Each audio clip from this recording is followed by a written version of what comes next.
বিসমিল্লাহির-রহমানির-রহিম।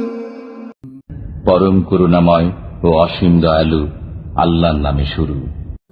ইযা জাআ নাসরুল্লাহি ওয়াল ফাতহ, যখন আসবে আল্লাহর সাহায্য ও বিজয়, ওয়া রাআইতান নাসা ইয়াদখুলুনা ফী দীনিল্লাহি আফওয়াজা, এবং আপনি মানুষকে দলে দলে আল্লাহর দ্বীনে প্রবেশ করতে দেখবেন।